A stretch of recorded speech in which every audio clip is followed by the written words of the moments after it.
Hello my dear friends, आप सबका welcome है आपके अपने चैनल वेब स्टडी केयर में। तो फ्रेंड्स, आज का ये जो वीडियो है वो ST/SC वेलफेयर डिपार्टमेंट में सेलेक्टेड कैंडिडेट के लिए है। मैं पहले इसलिए बता दे रही हूँ क्योंकि अगर आपका सिलेक्शन इस डिपार्टमेंट में नहीं हुआ है तो आप इस वीडियो को देखकर अपना टाइम नहीं ख़राब करोगे। मेरा मकसद केवल वीडियो पर व्यू कमाना नहीं है, बिल्कुल भी नहीं। अगर आप ऐसा सोच रहे हो तो ये आपकी थॉट है, आपकी थिंकिंग है और ये गलत है।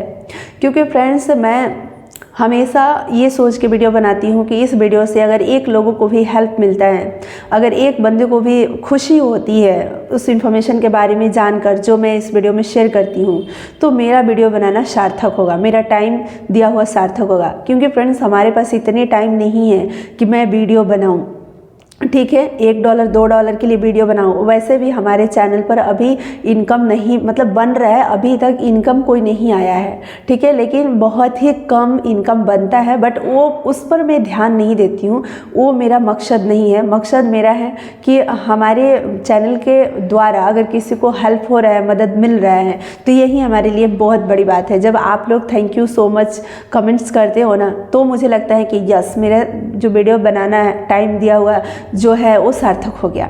क्योंकि फ्रेंड्स, आप सोचो, पूरे दिन स्कूल के बाद, घर आने के बाद वीडियो बनाओ, टाइम निकाल कर, खाना पीना, थोड़ा आदमी रिलैक्स होना चाहता है। उसके बाद हमारी एग्जामिनेशन भी स्टार्ट हो रही है 16 दिसंबर से, तो हमें पढ़ाई भी करनी है। इसके बावजूद भी मैं टाइम निकालती हूँ। तो किस लिए टाइम निकालती हूँ? पैसे के लिए? बिल्कुल भी नहीं। क्योंकि पैसे तो आप खुद कमा रहे हो, है ना। उतने पैसे कमाने के लिए इस चैनल पर मुझे कितने मेहनत करने पड़ेंगे, उतना मेरे पास टाइम नहीं है। इसलिए मेरा बस मकसद ये है कि अपना 10 मिनट 15 मिनट अगर मैं देती हूँ और उससे अगर 10 लोगों को भी फ़ायदा होता है, बेनिफिट होता है, तो फिर मतलब कि मेरा सार्थक है। क्योंकि जब मेरा सिलेक्शन ST/SC वेलफेयर डिपार्टमेंट में हुआ था तो कोई इन्फॉर्मेशन नहीं मिल पा रहा था, मतलब किसी भी तरह का कोई भी जानकारी चैनल के माध्यम से हमें नहीं मिल पा रहा था। उस टाइम मैंने सोचा था कि इस डिपार्टमेंट के बारे में अपने चैनल पर बताऊँगी। हालाँकि ये जो चैनल है मेरा बहुत पुराना है, बहुत पहले का है, और मतलब सिलेक्शन से पहले ही हमने बहुत सारी वीडियोस डाली। बहुत अच्छा आप लोगों ने प्यार भी दिया इस चैनल को पहले ही, और सिलेक्शन के बाद भी उस चीज़ों को हमने कंटिन्यू रखा, ठीक है। क्योंकि फ्रेंड्स, जो चीज़ें जब हमने झेली ना, तो मुझे लगा कि ऐसे और भी लोगों के साथ समस्याएं हो सकती है, तो क्यों ना मैं शेयर करूं अगर हमें इस चीज़ की जानकारी है तो। और ST/SC वेलफेयर डिपार्टमेंट की खास करके आप में से बहुत सारे लोग हैं जिनका सिलेक्शन इस डिपार्टमेंट में हुआ होगा, वो इस चीज़ को महसूस कर पा रहे होंगे कि उन्हें कितनी परेशानी हो रही होगी। इससे रिलेटेड कोई जल्दी इन्फॉर्मेशन आपको नहीं मिलता होगा, ठीक है। तो इसलिए आप इस चैनल को सब्सक्राइब कर लीजिए, और किए हैं तो अच्छी बात है, आप विश्वास बना कर रखिए। आपकी ज्वाइनिंग तक मैं हेल्प करने का कोशिश करूँगी। और फ्रेंड्स, PDF से रिलेटेड जो भी इन्फॉर्मेशन होता है मैं अपने टेलीग्राम चैनल पर शेयर करती हूँ, जो वेब स्टडी केयर के ही नाम से हमारा टेलीग्राम चैनल है, उसको आप ज्वाइन कर लीजिए, ठीक है, और वहाँ पर सारी इन्फॉर्मेशन मिलेगी। अब मैं ले चलती हूँ जो ST/SC वेलफेयर डिपार्टमेंट में सेलेक्टेड कैंडिडेट हैं उनको DV से उनके ज्वाइनिंग तक के प्रोसेस के बारे में। और आप ध्यान से इस वीडियो को सुनना, आपके सारे डाउट खत्म हो जाएंगे अगर आपका सिलेक्शन ST/SC वेलफेयर में हुआ है तो। और मैं ये भी बताना चाहूँगी, जिनका रिजल्ट TGT PGT में आने वाला है उनके लिए भी ये वीडियो है। क्यों? क्योंकि क्या पता आपका सिलेक्शन ST/SC वेलफेयर डिपार्टमेंट में हो जाए, तो फिर तो ये वीडियो आपको देखनी पड़ेगी। तो उससे बेहतर है पहले ही आप देख लो, ठीक है। तो फ्रेंड्स देखिए, TGT में रिजल्ट जो आएगा उनमें से कुछ लोगों का ST/SC वेलफेयर डिपार्टमेंट में हो सकता है, PGT वाले का हो सकता है, और 1 to 5 में तो बहुत सारे लोगों का हुआ ही है, और 6 to 8 में जिनका भी रिजल्ट होता है ना, वो एजुकेशन डिपार्टमेंट में होता है, ST/SC में नहीं होता है। क्लियर? जिनका भी रिजल्ट 1 to 5 हो या TGT हो या PGT हो, ST/SC में होता है, उन सबका DV पटना में ही होगा, ठीक है। मैं किसका बता रही हूँ? ST/SC वेलफेयर डिपार्टमेंट में सेलेक्टेड कैंडिडेट, चाहे वो PRT के हो, चाहे वो TGT के हो, चाहे वो PGT के हो। मैं इसलिए इतना बताना पड़ रहा है कि सारी चीज़ें बताने के बावजूद भी आप लोग ऐसे कमेंट्स करते हो तो मुझे बहुत तकलीफ़ होता है। आप लोग बोलते हो कि आपको कुछ पता नहीं है, आप गुमराह कर रहे हो। बताओ, ऐसे कमेंट्स पढ़ने को मिलता है, ठीक है। तो लेकिन हालांकि 100 कमेंट्स में से एक ऐसा मिलता है, इसलिए मैं ध्यान नहीं देती हूँ, क्योंकि उनके लिए मैं वीडियो नहीं बनाती। वीडियो उनके लिए बनाती हूँ जिनको ज़रूरत है, ठीक है। और फ्रेंड्स, मैं आप लोगों को इसलिए क्लियर बता रही हूँ, ST/SC वेलफेयर डिपार्टमेंट में अगर आपका सिलेक्शन है तभी आप वीडियो को देखना, वरना आप टाइम वेस्ट नहीं करना। आपका DV पटना में होगा सबका, चाहे अदर स्टेट के हो, चाहे बिहार किसी भी कोने के हो, ठीक है। कहाँ पर होगा? आप एक वीडियो मैंने बना रखा है, उसको आप देख लेना, ठीक है। या टेलीग्राम जो हमारा मतलब ग्रुप है, टेलीग्राम चैनल है, ग्रुप नहीं चैनल है, वहाँ पर हमने PDF शेयर कर रखा है, उसको आप पढ़ लेना, ठीक है। उसमें पूरा दिया हुआ है कि 16 को किनका DB होगा, 17 को किनका होगा, 18 को किनका होगा, 19 को किनका होगा, 20 को किनका होगा, इस तरीके से सब उसमें दिया हुआ है, ठीक है। तो आप जो डेट दिया हुआ है ना, उस डेट में टाइमिंग वगैरह सब कुछ उसमें मेंशन है। ऐसे वीडियो भी हमने बना रखा है, उसको आप देख लेना। ये सारी चीज़ें जो है ना क्लियर हो जाएगा। और पटना में आपका DB कहाँ होगा, ये एड्रेस वगैरह हमने उसमें सब बता रखा है। और टेलीग्राम पर जो PDF है वो उसमें भी सब कुछ आपको दिया हुआ है। तो आप वहाँ जाओगे अपना DB कराने, ठीक है। DB में आप जाओगे तो सारा अपना डॉक्यूमेंट अरेंज करके लेकर जाओगे, पैकिंग वगैरह करके आप जाओगे। आप सोचोगे कि पैकिंग क्या उसी दिन ट्रेनिंग में भेज दिया जाएगा, तो देखो इस बार क्या होगा ये आगे का तो मुझे भी नहीं पता, लेकिन TRE 1 TRE 2 में ऐसे ही था कि सेम डे ट्रेनिंग में भेज दिया गया था, ठीक है। उसी के बेस पे मैं आपको बता रही हूँ। ऐसे आप तैयारी करके जाना, अगर जाना हो ट्रेनिंग में तो चले जाना, अगर उस दिन नहीं भेजेंगे तो कोई बात नहीं, घर आ जाना। इसमें क्या दिक्कत है, तैयारी तो वैसे भी फिर कुछ दिन बाद तो करनी ही पड़ेगी ना, तो आप पैकिंग करके ही जाना, ठीक है। मतलब माइंडसेट करके जाना कि अगर ट्रेनिंग में भी भेजा जाए तो हमें कोई परेशानियों का सामना ना करना पड़े, हम चले जाएं, इस तरह से अपनी पैकिंग करके जाना। आप जैसे वहाँ पर जाओगे एंट्री गेट पर, तो आप अपना रिजल्ट दिखाओगे PDF में कि हाँ ये हमारा रोल नंबर है, एडमिट कार्ड दिखाओगे, एडमिट कार्ड आपका होना चाहिए, बाकी डॉक्यूमेंट आप रखना, एक एडमिट कार्ड आपके पास होना चाहिए। एंट्री गेट पर वो देखेंगे आपका रोल नंबर, उस पर देखेंगे, और PDF में आपका रोल नंबर सर्च करके वो देखेंगे कि आपका रिजल्ट है कि नहीं, आप सिलेक्टेड कैंडिडेट हो कि नहीं, और इस डिपार्टमेंट में आपका सिलेक्शन हुआ है कि नहीं। ये सारी चीज़ें चेक करने के बाद आपको आगे भेजेंगे। और उसके बाद एक छोटा सा फॉर्म फिलअप करना होता है, छोटी सी मतलब नॉर्मल सी इन्फॉर्मेशन। उसके बाद आपको टोकन मिलता है फॉर्म फिलअप करने के बाद, और साथ में फ्रेंड्स पानी का एक बोतल और एक बिस्किट मिलता है, बिस्किट का पैकेट, ठीक है। और उसके बाद आप अंदर एंट्री करते हो, आराम से आप बैठते हो, चेयर लगा होता है, आपको यहाँ पर लाइन में खड़े होने की ज़रूरत नहीं होती है, और आप आराम से बैठते हो। उसके बाद काउंटर बना होता है, जो भी आपको टोकन मिलेगा उसके अकॉर्डिंग जो सब्जेक्ट आपका रहेगा, तो वहाँ पर जो काउंटर होगा वहाँ पर आप बैठोगे, ठीक है। क्योंकि देखो TGT का जब होता है ना, तो बहुत सारे सब्जेक्ट का एक ही दिन होता है, तो वहाँ पर वो सब लिखा होता है, उसी रो में आप बैठोगे, ठीक है। या वहाँ पर जो लोग गाइड करने के लिए होते हैं वो भी आपको गाइड कर देते हैं। कोई भी वहाँ पर अधिकारी है, किसी भी तरह का कोई भी दिक्कत है आप पूछ सकते हो बेहिचक, कोई आपको डरने की जरूरत नहीं है, सभी सपोर्टिव होते हैं, सभी अच्छे से बताते हैं। डॉक्यूमेंट का लिस्ट लगा होता है कि इस क्रम में आपको अपना डॉक्यूमेंट अरेंज करना है। अगर आप उस क्रम में अरेंज किए हो तो अच्छी बात है, नहीं किए हो तो आप वहाँ पर बैठकर आराम से कर सकते हो। जाते जाते तो आपका नंबर आएगा नहीं, आपके पास टाइम रहेगा, आप आराम से कर सकते हो, ठीक है। उसके बाद आपके जो भी आपके साथ गार्जियन रहेंगे वो अंदर नहीं जाएंगे, वो बाहर ही वेट करेंगे आपका, ठीक है। इसलिए आप अपने साथ किसी को लेकर जाना, अगर आप बड़े बैग वगैरह लेकर जा रहे हो, बाहर रखते हो, तो आपका मतलब देख पाए।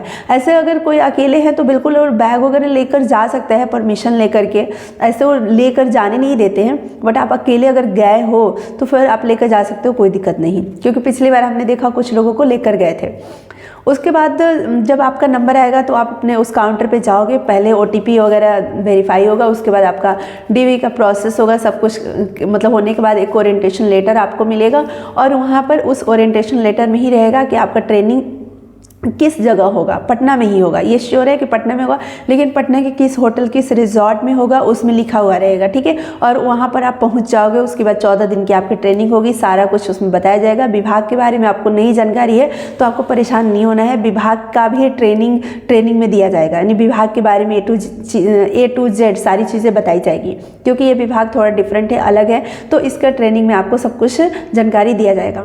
उसके बाद वहाँ पर एक आपको लेटर मिलेगा, जैसे आपने कर लिया ट्रेनिंग कंप्लीट तो उसका एक लेटर मिलेगा, और उस लेटर में लिखा रहेगा कि कहाँ पर और कब आपको ज्वाइनिंग लेटर मिलेगा। ज्वाइनिंग लेटर के लिए वो लेटर मिलेगा, और उस डेट में उस जगह पर आप जाओगे ज्वाइनिंग लेटर लेने के लिए, और ज्वाइनिंग लेटर भी आपका पटना में ही मिलेगा, ठीक है। और वहाँ पर ज्वाइनिंग लेटर लेने के बाद फिर उस ज्वाइनिंग लेटर में आपको पता चलेगा कि आपका डिस्ट्रिक्ट कौन सा अलॉट हुआ है, और उस डिस्ट्रिक्ट में जाकर स्कूल में यहाँ ज्वाइनिंग नहीं होता है, यहाँ पर जिला में ज्वाइनिंग होता है, मतलब जिला का जो ऑफिस होगा ना इस डिपार्टमेंट का, उसमें ज्वाइनिंग होता है। वहाँ पर जाकर आप जिला के ऑफिस में ज्वाइन करोगे। क्योंकि देखो फ्रेंड्स, बहुत सारे लोगों को नहीं पता होता है, इसलिए मैं आप लोगों को एक छोटी मोटी जो होता है ना कि एक नॉर्मल प्रोसेस बता दे रही हूँ। जब आप ज्वाइन करने जाओगे तो एक एप्लीकेशन, ज्वाइनिंग के लिए एक एप्लीकेशन लिखना होता है, नियुक्ति एप्लीकेशन, नियुक्त होने के लिए जब आप जाओगे नियुक्ति पत्र लेकर के योगदान देने के लिए, तो योगदान एप्लीकेशन उसको बोलते हैं, वो आपको ज़िला में देना होगा और कुछ डॉक्यूमेंट्स भी उसके साथ देने होंगे। तो ये सारी चीज़ें हैं। तो मैं आप लोगों को बताना चाहूँगी फ़ोटो और एडमिट कार्ड एक्स्ट्रा ही आप रखना जो भी है, ठीक है। और जो भी आपको डॉक्यूमेंट मिलेगा उसका एक मोबाइल में फ़ोटो ज़रूर ले लेना। जैसे होता है ना कि आपको मिला, जो भी डॉक्यूमेंट मिला, ओरिएंटेशन लेटर मिला, तुरंत आप मोबाइल में फ़ोटो ले लेना।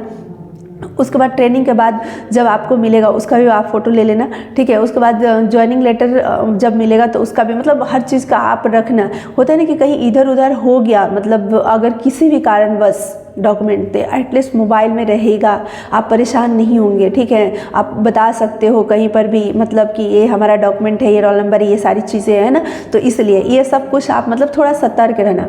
अब जहाँ भी ट्रेनिंग करने जाना वहाँ पर अपने बैग में एक लॉकर लेकर ज़रूर जाना, लॉकर लगा के रखना, डॉक्यूमेंट वगैरह पैसे जो भी होते हैं उसको लॉक करके रखना। क्योंकि देखो वहाँ पर भाई 2-4 लोग होते हैं, आपके सामान की सुरक्षा आपको स्वयं करनी होती है, उसके लिए विभाग जिम्मेदार नहीं होता है अगर किसी भी तरह का कुछ भी आपका चोरी जाता है तो। इसलिए आपको अपना सब कुछ रखना है अपने मतलब हिसाब से कि आपका सेफ रहे, ठीक है। खाने पीने सब कुछ का व्यवस्था, किसी ने कमेंट्स करा था कि वेज नॉन वेज क्या होता है खाने में, तो दोनों होता है, ठीक है। वेज भी होता है, नॉन वेज भी होता है। और आपको जो खाना है, जिस दिन मतलब नॉन वेज रहता है उस दिन वेज वाले को पनीर मिलता है, मिठाई मिलता है, इस तरह से। तो आपको जो खाना है आप खा सकते हो, मतलब खाने के लिए आपको कोई दिक्कत नहीं होगा, कोई शिकायत नहीं होगा, अच्छा खाना मिलता है। मतलब दोपहर में आपको खाना मिलेगा, लंच मिलेगा, रात में डिनर होगा, और मॉर्निंग में ब्रेकफास्ट भी होता है, और इवनिंग में टी मिलता है, टी ब्रेक होता है। तो सारी चीज़ें आपको वहाँ पर प्रोवाइड किया जाता है। और एक योगा मैट आप ज़रूर लेकर जाना, क्योंकि ठंड का टाइम में योगा करवाया जाता है मॉर्निंग में, तो और उसके लिए मतलब आप नीचे नहीं कर पाओगे काफ़ी, मतलब कि अभी ठंड का टाइम है तो दिक्कत होगा। तो इसलिए आप पहले से मैं बता दे रही हूँ, क्योंकि जब योगा टीचर आपको मतलब योगा सिखाने आएंगे ना, तो मतलब स्टैंडिंग वाला जो योगा होगा तो आप कर लोगे, लेकिन जब बैठ कर के योगा जो होता है ना, वो जब कराना शुरू करेंगे तो आपको इंस्ट्रक्शन देंगे कि योगा मैट आप लोग लेकर आइएगा, या कुछ बिछाने के लिए लेकर आइएगा। अब ठंड का टाइम है तो आप क्या लेकर जाओगे, पहले से अगर आप लेकर जा सकते हो तो योगा मैट आप लोग ले लेना, ठीक है, तो ज़्यादा अच्छा रहेगा।